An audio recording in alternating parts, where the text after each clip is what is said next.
समीचीन विकल्पों का सम्यक समाधान। सुनिए परम पूज्य श्रमण श्री सुप्रभ सागर जी महाराज के मुखारबिंद से YouTube चैनल सुप्रभ उवाच पर शुभाशीष परम पूज्य श्रमणाचार्य 108 श्री विशुद्ध सागर जी महाराज। सानिध्य श्रमण सुप्रभ सागर जी महाराज, श्रमण प्रणत सागर जी महाराज। पुण्य आर्जक श्रीमती मधुबाला सुरेश चंद जी पाटोदी, बेटी दामाद श्रीमती विनीता अर्पित जी पहाड़िया मंडीदीप, बेटे बहू मोहित अंकिता पाटोदी, रोहित मुस्कान पाटोदी, अभी नैवेद्य जीने भव्य एवं समस्त पाटोदी परिवार। जैन बर्तन भंडार छिंदवाड़ा।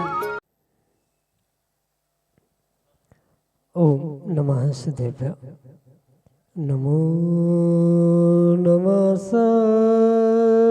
सतहितंकराय वीराय भव्याम्बुजभास्कराय अनंतलोकाय सुरार्चिताय देवादिदेवाय नमो जिनाय देवादिदेवाय नमो जिनाय। पंच परमेष्टि भगवान की परम पूज्य आचार्य भगवंत गुरुवर विशुद्ध सागर जी मुनि महाराज की, परम पूज्य मुनि श्री सुप्रभ सागर जी महाराज की।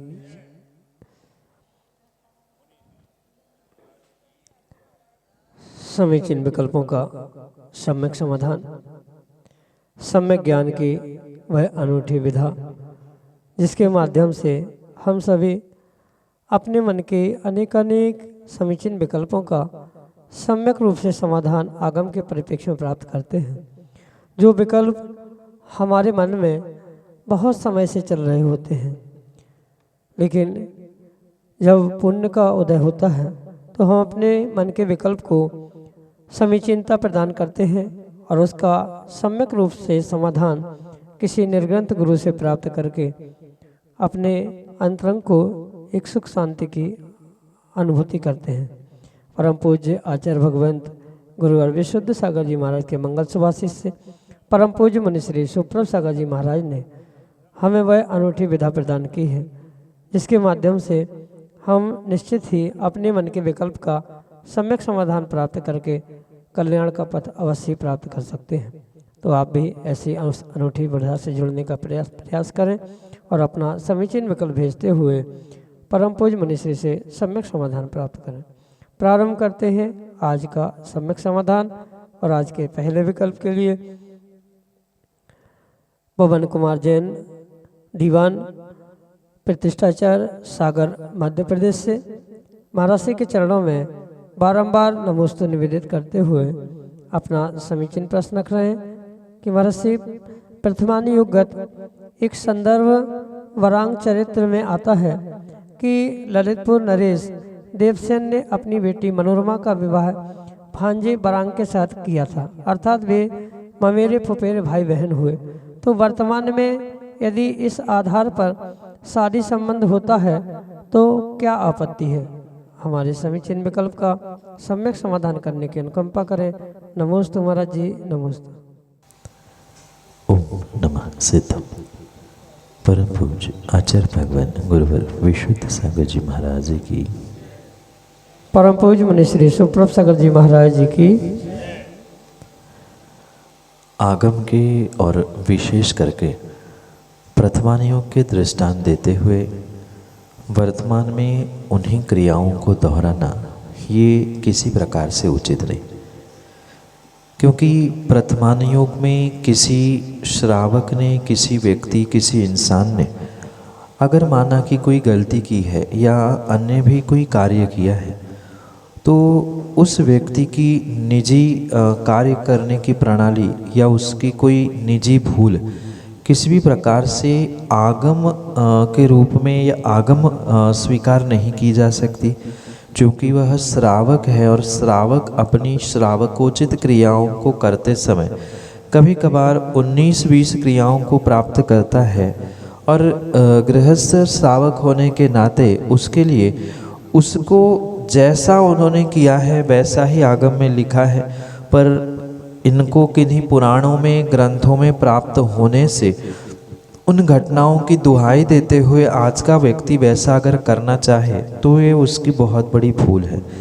जैसे बहुत सारे युवा आज भी कहते हैं कि चक्रवर्ती 96,000 रानियों से विवाह करता है, एक तो संभल नहीं रही और 96,000 रानियों की दुहाई देना, मलेच्छ खंड से उस कन्या को ले आना, आदि आदि बातें चक्रवर्ती की दुहाई देकर या पुराण ग्रंथों की, वर्तमानियों के ग्रंथों की दुहाई देकर करना, ये किसी भी प्रकार से उचित हो ही नहीं सकता। क्योंकि उन्होंने किस स्थिति, किन कारणों में, क्या सिचुएशन को समझते हुए कार्य किया था, ये विशेष करके वहाँ समझने की आवश्यकता है। और ये पुनः पुनः समझे कि किसी ने ऐसा कार्य किया है तो ये प्रमाणित नहीं होता कि हर व्यक्ति को उनके ही जैसा अनुकरण करना चाहिए। क्योंकि एकाध भूल वर्तमान योग में उन विशेष लोगों की लिखने में आ चुकी है, तो उसको प्रमाणित मानते हुए वैसा ही सब करे, ये उचित नहीं। जैसे वरांग चरित्र का दृष्टांत देते हुए कहा जाता है कि मामा भांजे के संबंध में, यानी बुआ फूफा के, मामा फूफा के संबंधों को, बहन भाई के रिश्ते को किसी प्रकार से विवाह संबंधों में जोड़ देना, ये किसी प्रकार से उचित नहीं है, जिसे वर्तमान का विज्ञान भी पूर्ण रूप से समझाने का प्रयास करता है कि कहीं न कहीं जहाँ गोत्रों का संबंध एक समान होता है, वहाँ आने वाले भविष्य में यानी जो पीढ़ी उन दोनों से जन्म लेगी, उनको कहीं न कहीं शारीरिक, मानसिक आदि बहुत सारी विषमताओं का सामना करना पड़ता है। ये आज का विज्ञान भी कह रहा है। अगर ये घटना मतलब आगम से हम मान ले कि प्रमाणित है और हर कोई कर सकता है, तो फिर मात्र एकाध दो चार ही दृष्टांत ऐसे क्यों मिलते हैं? फिर तो सबको इन बातों को स्वीकार करते हुए अपने बहन के बेटे के साथ शादी करने के लिए बेटी से कोई दिक्कत नहीं होनी चाहिए थी, या सभी ने ऐसा किया, ऐसा कहीं उल्लेख नहीं मिलता। एकाध दो ऐसे दृष्टांत मिलने से उसे हम आगम नहीं स्वीकार कर सकते, जिस बात को वर्तमान का विज्ञान भी निषेध से स्पष्ट रूप से कह रहा है कि ऐसा करना उचित नहीं है। शरीर विज्ञान, मनोविज्ञान आदि अनेक कारणों से समझते हुए ये जो गोत्र परंपरा हमारे यहाँ है कि अमुक गोत्र, गोत्र का गोत्र में विवाह नहीं होना, संबंधित गोत्रों से विवाह नहीं होता, इसके पीछे आज का विज्ञान भी यही समझाता है जो हमारे आगम ग्रंथों में पूर्वाचार्यों ने समझाने का प्रयास किया है। इसलिए किसी एकाध दो व्यक्ति की किसी घटनाक्रम की दुहाई देते हुए आज इन क्रियाओं को करना आगम के परिप्रेक्ष्य में उचित नहीं है, विज्ञान के भी परिप्रेक्ष्य में उचित नहीं है। यही आपके लिए सम्यक समाधान। सोम श्री जैन, राजाजीपुरम, लखनऊ, उत्तर प्रदेश से अगले समीचीन विकल्प करें।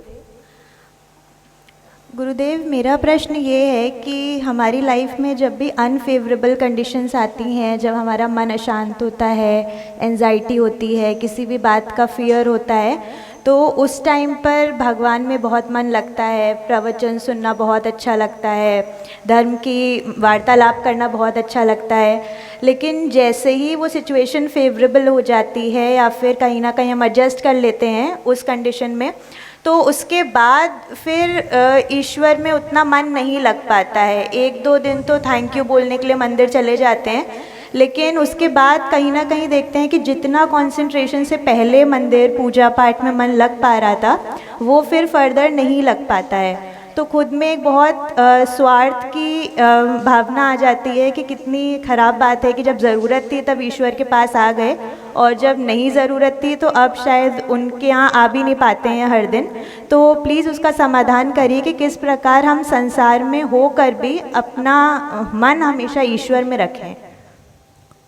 दुख में सुमरण हर करे, सुख में सुमरे न कोई।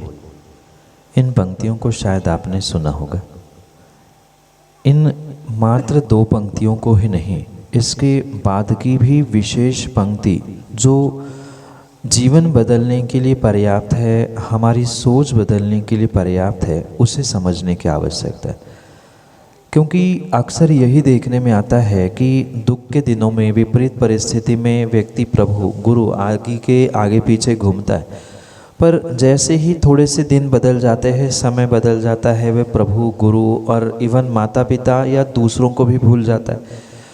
इस समय ये समझने की आवश्यकता है, जो उस दूसरी पंक्ति में कवि ने लिखने का प्रयास किया है, कि अगर 24 घंटा या सुख के दिनों में भी व्यक्ति प्रभु और गुरु को सुमिरन करता रहेगा, उनके आगे पीछे पहुंचते हुए कुछ न कुछ उनसे प्राप्त करने का प्रयास करता रहेगा, उनकी सेवा या भक्ति भाव आदि से जुड़ने का प्रयास करता रहेगा, तो शायद दुख के दिन उनके जीवन में आ ही नहीं सकते।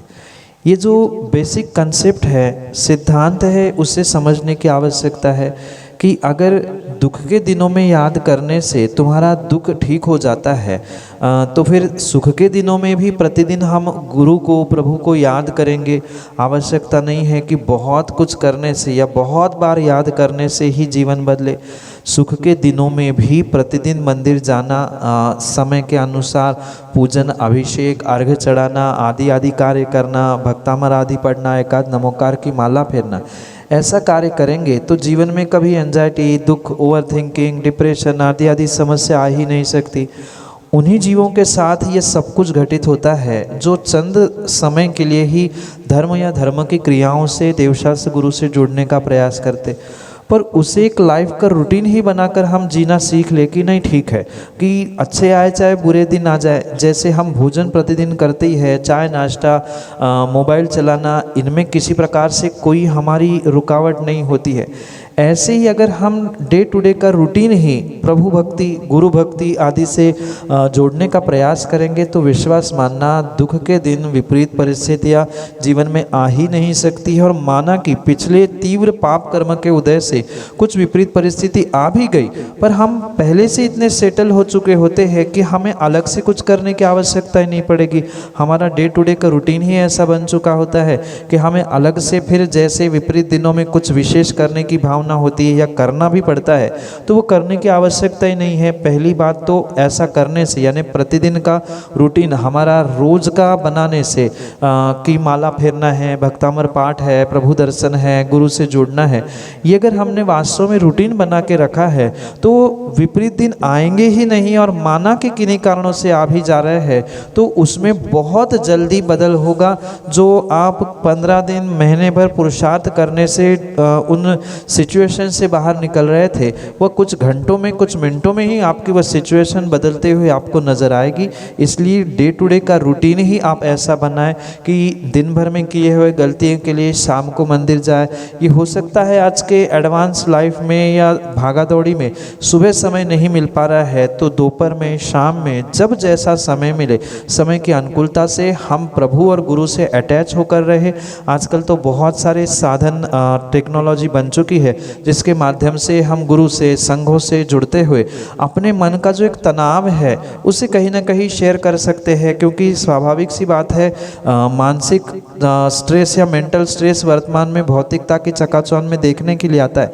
अगर हम गुरु को ही अपना मित्र बनाते हुए अपनी हर दिल की बातों को शेयर करेंगे तो कहीं ना कहीं हम बहुत जल्दी अपने उस सैडनेस से, उस डिप्रेशन से सेटल होने की संभावना है। इसलिए जैसे बने धर्म से, धर्म क्रियाओं से, सच्चे देवशास्त्र गुरु से एक डे टू डे लाइफ की रूटीन की भांति जुड़े। आवश्यकता नहीं है 2 घंटे मंदिर में बैठने से ही बहुत कुछ होता है, 2-4 मिनटों में भी हम बहुत कुछ कर सकते हैं। एक आध माला फेरना, भक्तामर का पाठ करना, कुछ पाठ करना आदि करते हुए हम अपने रूटीन को ऐसा बनाएं जिससे दुख के दिन, बुरी परिस्थिति आए ही ना। यही आपके लिए सम्यक समाधान। धीरज जैन, ऐसवाग, लखनऊ, उत्तर प्रदेश से अगले समीचीन विकल्प। चरणों में त्रैबार नमोस्तु नमोस्तु नमोस्तु। संसार में पतित था, गुरु ने उठाया, अज्ञान का तिमिर था, गुरु ने मिटाया। गुरु वे तरण तारण ज्ञानधारी, हे सुप्रभ सागर गुरुवर, जय हो तुम्हारी, जय हो तुम्हारी, जय हो तुम्हारी। मुनिश्री, हे पूज्यपाद, मेरा प्रश्न ये है कि मिथ्यात्व किसे कहते हैं और मिथ्या दृष्टि जीव की क्या गति होती है? कृपया समाधान करने की। मिथ्या दृष्टि जीव की नियम से दुर्गति ही होती है। तिर्यंच गति, नरक गति आदि गतियों को दुर्गति कहा जाता है। और माना कि पुण्य के उदय से कोई मिथ्या दृष्टि जीव ने देव गति भी प्राप्त कर ली, तो उस देव गति में भी बहुत सारे ऐसे देव अवस्था, देव पर्याय होती है जो मात्र और मात्र दुखों को ही प्राप्त करने रूप हुआ करते। जैसे किलवेशिक अभियोग जाति के देव होते हैं, भवनवासी व्यंतर आदि जाति के देव होते हैं, उनका तो काम मात्र भटकना है। जो बड़े इंद्र सौधर्मेंद्र आदि आज्ञा करते हैं वही कार्य उनका करना, ये उनके लिए नियामक हुआ करता है। इसलिए मिथ्या दृष्टि जीव की नियम से दुर्गति ही होती है। तिर्यंच और नरक के दुख तो जानते ही है, पर देव गति में भी ऐसी अवस्था उन्हें प्राप्त होती है कि देव गति में भी वे दुखों को ही, मानसिक दुखों को भोगने वाले हुआ करते। रही बात मिथ्या दृष्टि कौन होता है या मिथ्यात क्या है, ये समझने के लिए बहुत सारा समय प्राप्त करने की आवश्यकता है। पर संक्षेप में अगर समझे तो जो जैसा नहीं है उसको वैसा मानना, या जो जैसा है उसको वैसा नहीं मानना, ये मिथ्यात है। ये मात्र पूजन पाठ देवी देवता आदि ही क्रियाओं में मिथ्यात सम्यक आदि नहीं होता, अपितु जीवन के प्रत्येक कार्यों में, प्रत्येक क्रियाओं में जो जैसा है उसको वैसा नहीं मानना, और जो जैसा नहीं है उसको वैसा मानना, ये पूर्ण रूप से मिथ्यात है। माना कि कोई ये व्यक्ति है, ये कागज़ है, इस कागज़ के जगह वह कागज़ के अलावा इसको कुछ और मान रहा है, तो स्वाभाविक सी बात है ये कागज़ होने पर कागज़ नहीं मानना, ये मिथ्यात हो गया। पर आजकल मात्र देवी देवता पूजन पाठ आदि क्रियाओं में ही मिथ्यात आदि को उलझा के रखा है, उतना ही संकुचित करके रखा है। कायदे से इतना संकुचित सम्यक मिथ्यात की परिभाषा को समझने की आवश्यकता नहीं है, वो बहुत व्यापक है। कोई भी कार्य, कोई भी क्रिया, कोई भी वस्तु, कोई भी व्यक्ति जैसा है वैसा उसे नहीं मानना, या जैसी नहीं है उसको वैसी मानना, ये मिथ्यात है। विपरीत होने से मिथ्यात कहा है। मिथ्यात 5 प्रकार का शायद आपने सुना होगा। एकांत प्रकार से मतलब एकांत ही मानना, दूसरे पक्ष से उसे स्वीकार नहीं करना, ये भी मिथ्यात है। विपरीत रूप से मानना, जैसे कि मैंने बताया कागज़ है, कागज़ की जगह इसे कुछ और ही मान लेना, ये विपरीत मिथ्यात है। नहीं, हम तो सबको ही एक जैसा ही मानते हैं, प्रभु को भी एक जैसा मानते हैं, गुरु को भी एक जैसा मानते हैं, सभी प्रभु हमारे लिए एक ही है, सबका मालिक एक है आदि जो निर्णय किया जाता है, सभी को एक समान मानना, ये भी कहीं ना कहीं मिथ्यात है। विनय मिथ्यात के रूप में उसे स्वीकार किया जाता है। क्योंकि मिथ्यात की बहुत बड़ी परिभाषा है। सामान्य रूप से एक ही पंक्ति हमेशा ध्यान रखे कि जो जैसा है उसको वैसा नहीं मानना, और जो जैसा नहीं है उसको वैसा मानना, ये मिथ्यात है। और ऐसे मिथ्यात को प्राप्त करने वाला जीव नियम से दुर्गतियों को ही प्राप्त करता है। यही आपके लिए सम्यक समाधान। राजा जी पुरम, लखनऊ उत्तर प्रदेश से डॉक्टर शिखा जैन अगले समीक्षण विकल्प। गुरुवर देव के चरणों में नमोस्तु नमोस्तु नमोस्तु। गुरु, मेरी जिज्ञासा है कि पूजा पाठ जो हम लोग करते हैं या मंत्र जपते हैं, उसमें कुछ इतना जल्दी जाप होती है या पूजा पाठ पढ़ते हैं जिसमें शब्द कितना गलत है कितना सही है उसका भी हमें भान नहीं रहता, तो क्या इसमें हमें दोष ही लगता है या पुण्य का बंद होता है? कृपया जिज्ञासा समाधान कर। माँ, गलत पढ़ना, जल्दी में पढ़ना, बिना सोचे समझे पढ़ना, ये पूर्ण रूप से दोषपूर्ण ही कार्य है। व्यक्ति और अधिकांश श्रावक यही सोचते हैं कि हमें तो 10 पूजा करनी है या 5 पूजा करनी है, तो 5 पूजा करेंगे तो ज़्यादा पुण्य मिलेगा, 50 माला इकट्ठी फेर लेंगे तो ज़्यादा पुण्य मिलेगा।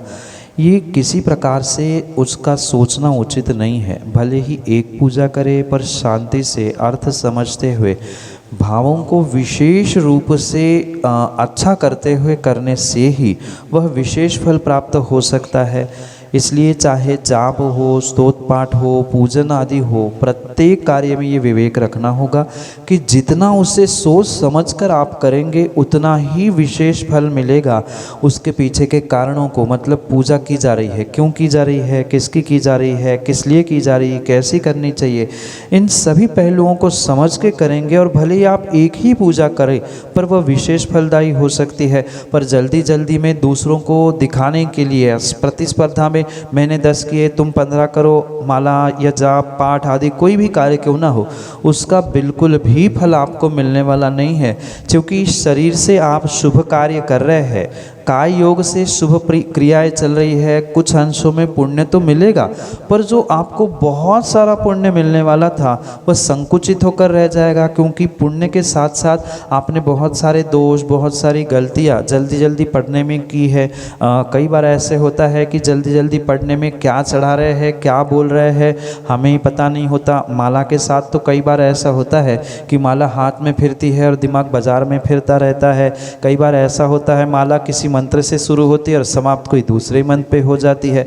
तो इसका क्या फल मिलेगा ये आप भी बहुत अच्छे से जानते ही है, इसलिए कम करें पर अच्छे से करें, यही विशेष पुण्य प्राप्ति के लिए कार्य हो सकता है। अन्यथा बहुत करने के चक्कर में बहुत सारा पापाश्रय और दोष प्राप्त किया जा रहा है, तो अल्प पुण्य कभी कार्यकारी हो नहीं सकता। थोड़ा करें, अच्छा करें, बहुत अच्छा फल प्राप्त करें, यही आपके लिए सम्यक समझ।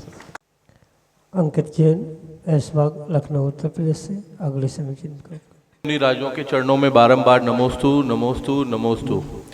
महाराज श्री, मेरी जिज्ञासा ये है कि जैन धर्म में अनेकांतवाद का बड़ा ही महत्व है, कृपया इसे सरल शब्दों में हमको समझाइए। धन्यवाद। अंकित भाई, क्या आपकी शादी हो गई? शादी हो गई तो आप पति भी होंगे शायद, पर मात्र पति ही हो कि किसी के पिता, किसी के भाई, किसी के बेटे, किसी के शिष्य आदि सब कुछ हो? ये एक व्यक्ति या कोई एक वस्तु अनेक पॉइंट ऑफ व्यू से जो समझने की व्यवस्था है उसे आगम में अनेकांतवाद कहा है। क्योंकि कोई भी वस्तु एकांत से या एक ही दृष्टि से नहीं होती, उसको समझने के लिए अनेक पॉइंट ऑफ व्यूज़ हुआ करते, और उस अनेक पॉइंट ऑफ व्यूज़ को ही आगम में अनेकांतवाद के रूप में कहा है। अनेक अंत, अंत का अर्थ वहाँ कोई एंड, डेड एंड नहीं है, अपितु अंत का अर्थ धर्म वहाँ पर स्वीकार करना। जिस वस्तु में अनेक धर्म होते हैं उस अनेक धर्मों को उसी परिप्रेक्ष्य में समझना यह अनेकांतवाद है। जैसे मैंने आपसे पूछा कि आप पति है, तो पति होते ही आप क्या किसी के भाई, किसी के बेटे आदि नहीं हो क्या? उसी समय पर आप पति भी हो, भाई भी हो, बेटे भी हो, पिता भी हो, अनेक पहलुओं से युक्त होते हुए भी आप एक ही जीव हो, एक ही द्रव्य हो। ऐसे ही प्रत्येक वस्तु को समझने के लिए जो अनेक प्रकार से उसका कैलकुलेशन किया जाता है, ये ऐसा भी है, ऐसा भी है, ऐसा भी है, ऐसा भी है, यही अनेकांतवाद है। वाद यानी कोई लड़ाई झगड़े का वहाँ विषय नहीं है, अपितु उसको समझने के लिए, कहने के लिए जो भाषा का प्रयोग किया जाता है वही अनेकांतवाद रूप स्वीकार किया जाता है, जिसे आगम में स्यादवाद भी कहा जाता है। तो ये सभी जैन दर्शन के सिद्धांत है जिसको लगभग सभी जीव प्राप्त करते हैं और जीवन में उसका इस्तेमाल भी करते। मात्र जैन समाज का ही कोई व्यक्ति या कोई श्रावक एक समय में अनेक पहलुओं को, अनेक धर्मों को प्राप्त नहीं करता। अन्य धर्मों में भी जन्मने वाला एक समय में अनेक सारे पहलुओं को, धर्मों को ग्रहण करता है, पर अंतर इतना है कि इस सिद्धांत को प्रतिपादित जैन दर्शन ने किया है, इसलिए उसको मानने वाले अनेकांतवादी जैन दर्शन वाले स्वीकार किए जाते हैं। सरल भाषा में इतना ही समझना, अनेक अंत यानी अनेक धर्म जिसमें होते हैं उसको समझने के लिए जो दृष्टि है उसको कैच करने के लिए या उसकी पूर्ण रूप से, मतलब चारों दिशाओं से कह दो या ऑल पॉइंट ऑफ व्यू से उसे कैच करने की जो स्थिति है वह अनेकांत है, ये दृष्टि में होता है। और जब कथन में आता है तो उसे स्यादवाद के रूप में कहा जाता है। स्याद यानी किसी अपेक्षा से, वाद यानी कहना। तो अनेकांतवाद भी अनेकांत को यानी अनेक धर्मों को एक साथ समझने की जो व्यवस्था है उसे अनेकांतवाद कहा जाता है। यही आपके लिए सम्यक समाधान। समीचीन विकल्पों का सम्यक समाधान सुनिए परम पूज्य श्रमण श्री सुप्रभ सागर जी महाराज के मुखारविंद से। YouTube चैनल सुप्रभ उवाच पर शुभाशीष परम पूज्य श्रमणाचार्य 108 श्री विशुद्ध सागर जी महाराज। सानिध्य श्रमण सुप्रभ सागर जी महाराज, श्रमण प्रणत सागर जी महाराज। पुण्य आर्जक श्रीमती मधुबाला सुरेश चंद जी पाटोदी, बेटी दामाद श्रीमती विनीता अर्पित जी पहाड़िया मंडी दीप। बेटे बहू मोहित अंकिता पाटोदी, रोहित मुस्कान पाटोदी, अभि, नैवेद्य, जीने, भव्य एवं समस्त पाटोदी परिवार, जैन बर्तन भंडार, छिंदवाड़ा।